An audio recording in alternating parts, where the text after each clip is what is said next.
I am Dr. Kay Fontana, life force coach and grief recovery specialist, and I am deeply familiar with the pain of loss, having experienced many throughout my life. At just 9 years old, I lost my brother to cancer and witnessed my parents' immense grief, which was unbearable. Years later, my mother lost her battle with Alzheimer's, and then my father was diagnosed with cancer and passed away a week after his diagnosis. Most recently, in January 2023, I experienced the devastating loss of my husband and soulmate of 40 years due to multiple health issues. In between were countless other losses, including family members, friends, co-workers, beloved pets, and even finances. However, I turned my pain into my purpose and passion to share strategies to help you get through your darkest days and navigate the complexities of grief. This is the Healing Our Grieving Hearts podcast. Thank you for tuning in for today's episode on Words That Hurt, Words That Heal. Experiencing the loss of a loved one or any other significant loss are profound and distressing journeys that many of us will encounter at some point in our lives. During such trying times, offering support to someone who is grieving is crucial, but knowing what not to say is equally important. Today's podcast is an insightful exploration of things to avoid saying to someone who is grieving, accompanied by some explanations and alternative approaches to offering genuine comfort and support. First, the statement, "I know how you feel," is often spoken with the best intentions, aiming to show empathy and understanding to someone who is grieving. However, despite the well-meaning nature of this statement, it can sometimes backfire by unintentionally belittling the individual's profound pain and the complexity of their emotions. Every person's experience of grief is deeply personal and shaped by various factors, including their relationship with the deceased, the circumstances of the loss, and their own coping mechanisms. By assuming you know exactly how they feel, there's a risk of oversimplifying or overshadowing their emotions, making them feel unheard or invalidated. After my husband died last year, I received many well-meaning responses that included, "I know exactly how you feel," followed by, "when my dad died," or "when my grandma died," and so on. I'm thinking in my head, I don't care. My husband just died. So think for a moment when you experienced a significant loss and someone responded with, "I know exactly how you feel." What emotions were triggered by that statement? Honestly, you can take 50 people the same age suffering from the same loss, and you will find 50 different ways of grieving and 50 different sets of emotions. No one can ever understand or know how someone else feels, regardless of the situation.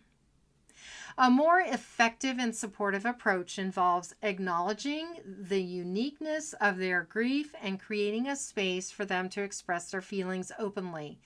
Instead of assuming you fully comprehend their emotions, convey your willingness to listen attentively and provide a compassionate presence.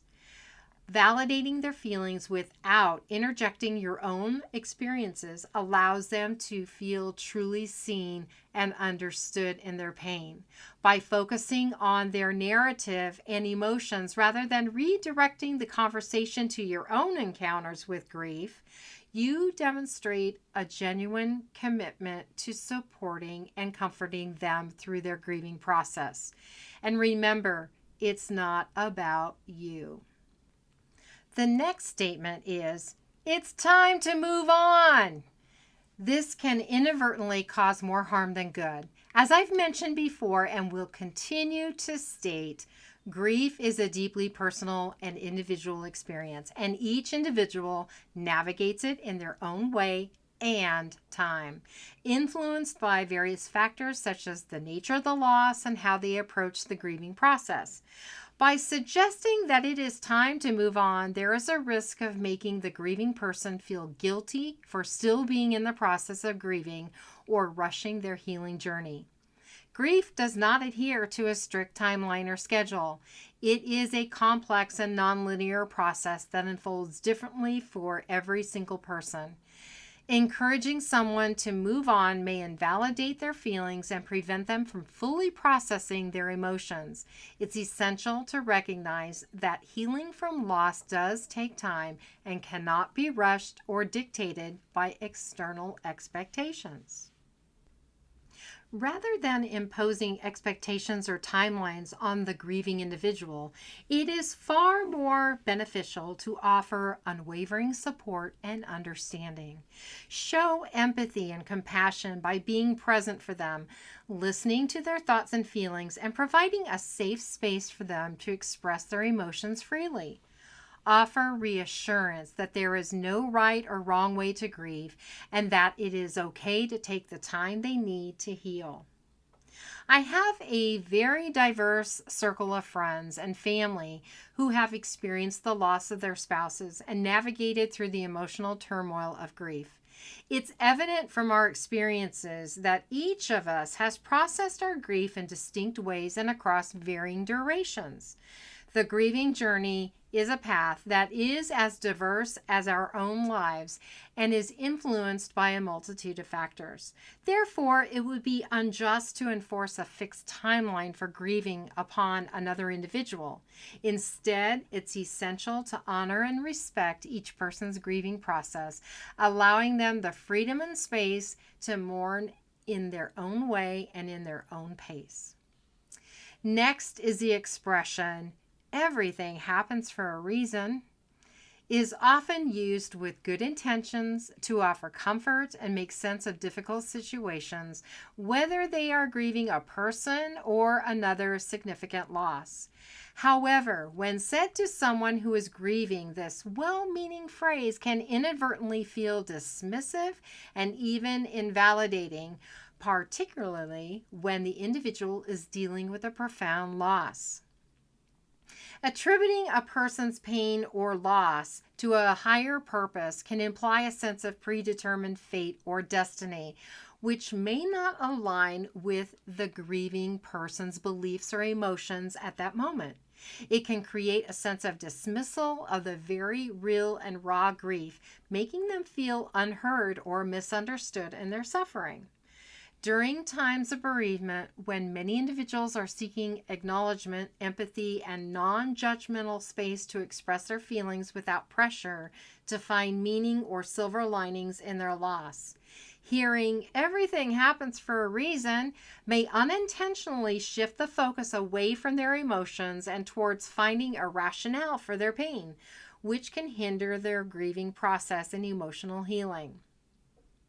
Next, the phrase, "you should be grateful for what you still have," is often well-intentioned, aiming to remind individuals of the positives in their life amidst grief and loss. However, this statement can unintentionally place a burden on the grieving person, potentially inducing feelings of guilt for struggling with their emotions or not feeling grateful enough. Everyone copes with loss differently, and it's crucial to recognize and respect the individual's unique grieving process without imposing expectations or judgments. Are you hearing a common theme here? While gratitude can be a powerful tool for coping with adversity, including grief, it's essential to approach the topic sensitively and thoughtfully. Encouraging someone to focus on what they still have, particularly after they have just lost someone very close to them, can sometimes overshadow their need to process their grief and loss and sadness. It's crucial to allow individuals the space and time to grieve fully without feeling pressured to maintain a positive outlook or gratitude at all times. When expressing condolences to someone who is grieving, the phrase, "they are in a better place now," is often used with the intention of providing comfort by suggesting that the departed individual is in a peaceful or improved state. While this sentiment is well-meaning, it's essential to recognize that this statement may not always offer comfort to the bereaved person. Every individual's beliefs, coping mechanisms, and emotional responses to loss are unique, and assumptions about the deceased being in a better place can sometimes feel dismissive or inadequate in the face of profound grief. While some may find comfort in the idea that their loved one is at peace, others may struggle with accepting such assertions, feeling that it oversimplifies the depth of their loss or fails to address their emotional turmoil adequately. Instead of assuming the state of the deceased or making claims about their better place, a more supportive and empathetic approach involves acknowledging the bereaved individual's pain and offering condolences in a way that resonates with their emotions. Providing a listening ear, showing empathy, and expressing genuine compassion can create a space where the grieving person feels heard, understood, and supported during their grieving process. There is a group of comments I'm going to lump together because they have the same weight and impact on those who are grieving. In response to a loss, whether it be a spouse, child, pet, job, business failure, or divorce, if you offer any kind of statements that begin with "at least" or any variation of that, please stop yourself immediately.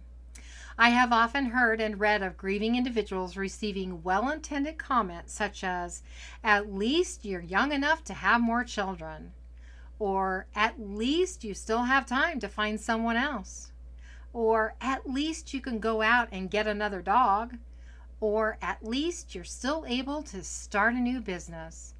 Trust me when I tell you that these comments do nothing to help someone who has sustained a profound loss. Supporting someone who is grieving requires empathy, compassion, and a thoughtful approach to their emotional well-being. There are statements that hold significant weight and can profoundly impact the grieving individual's healing journey. So let me dive into why these phrases are more powerful and offer genuine comfort to those navigating the complexities of loss. The first one is simply, "I'm here for you." This simple yet profound declaration conveys unwavering support and a reliable presence to the grieving individual, knowing that someone is there to offer a compassionate ear or a comforting presence can be incredibly reassuring during times of profound loss. The assurance of having a dependable source of support can provide immense comfort and alleviate feelings of isolation. The statement, "I can't imagine what you're going through, but I am here to support you in any way that you need." Acknowledging the depth of their pain without attempting to diminish it is crucial. By acknowledging the severity of their emotions and expressing a willingness to support them in any capacity they require, you demonstrate empathetic understanding and offer a non-judgmental space for them to navigate their grief. Another helpful statement is, "Take all the time you need to heal. Your feelings are valid, and I'm here to support you through this difficult time." Assuring the grieving individual that their emotions are valid and normal, while emphasizing that there is no timeline for the healing process, can provide a sense of validation and comfort. This statement validates their feelings and reassures them that they can take the time they need to process their emotions. Asking the question, "Would you like to talk about the person you have lost? I'm here to listen," can be a source of comfort to a grieving person. Encouraging the bereaved individual to share memories and stories about their loved one offers a therapeutic and cathartic experience. This approach allows them to keep the memory of their loved one alive, process their grief in a healthy manner, and find comfort in sharing their memories with someone who listens attentively and compassionately. In my current role as a volunteer for the local crisis response team, I frequently encounter situations where I must assist individuals who have experienced the loss of a loved one in their home. While on duty, I engage in conversations with the bereaved family members as we await the arrival of the funeral home or the medical examiner, and at times the wait can be lengthy. One approach I often take is to inquire whether the family members would like to reminisce and share stories about their departed loved one. Typically, they respond openly and proceed to tell beautiful stories and memories from the life of their loved one. Witnessing these heartfelt stories as they unfold, I observe the warmth and affection that emanates from their storytelling, allowing them to find comfort in reliving cherished moments and celebrating the legacy of them. Frequently, they find humorous stories that uplift them and bring joy to the situation. This process not only provides them with an opportunity to feel heard and understood, but also offers a platform to honor and preserve the bonds and memories they hold. Another comforting statement is, "I'm thinking of you and sending you love and support during this challenging time."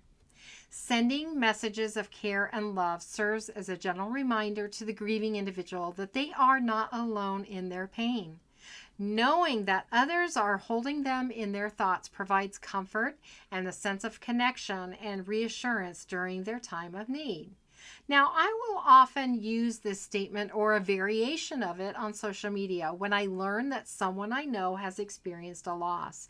It lets them know that I am holding them in my thoughts and prayers while I can't be physically with them at that moment.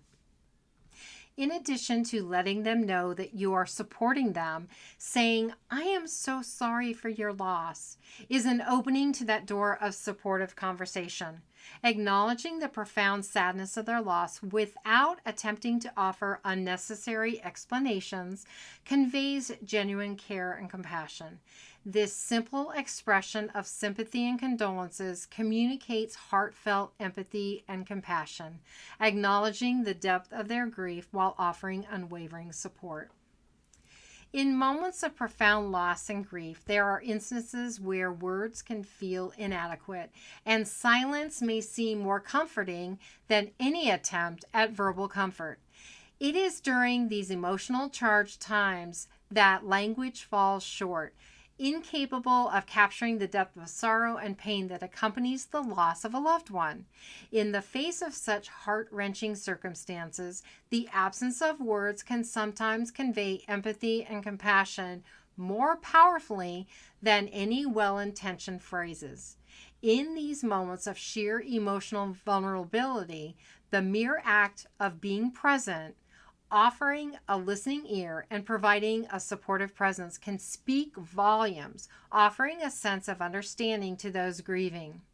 Saying something like, "I am at a loss for words to say how deeply sorry I am for your loss," may be all the words that they need. The last statement I have is, "Please don't feel like you have to go through this alone. I am here for you, whether you need to talk, cry, or simply have company." Providing reassurance that they have a support system and emphasizing that you are there for them, whether they need to talk, cry, or simply have someone by their side, can offer a profound sense of security and comfort during an emotionally challenging time. This statement offers a sense of reassurance, comfort, and understanding to the grieving individual, reminding them that they have a support ally to lean on through their grieving process.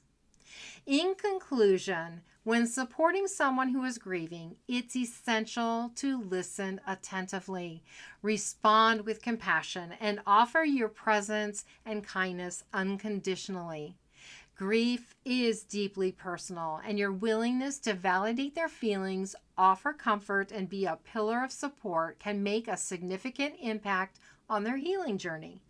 By showing empathy and understanding, you can help ease the burden of grief and provide comfort to those who need it the most. For more information about my work or to drop me a line, go to my website at www.healingourgrievinghearts.com, where you can schedule a complimentary grief breakthrough session. You can also follow me on Facebook at Healing Our Grieving Hearts. I would love to hear from you. Thank you for listening to this episode of Healing Our Grieving Hearts podcast. Remember, you are not alone in your grief, and your experiences and emotions are valid. Join me next Saturday at 10 a.m. Arizona time as we continue to explore this human experience and when we lose our pets, our companions. Until then, be kind to yourself.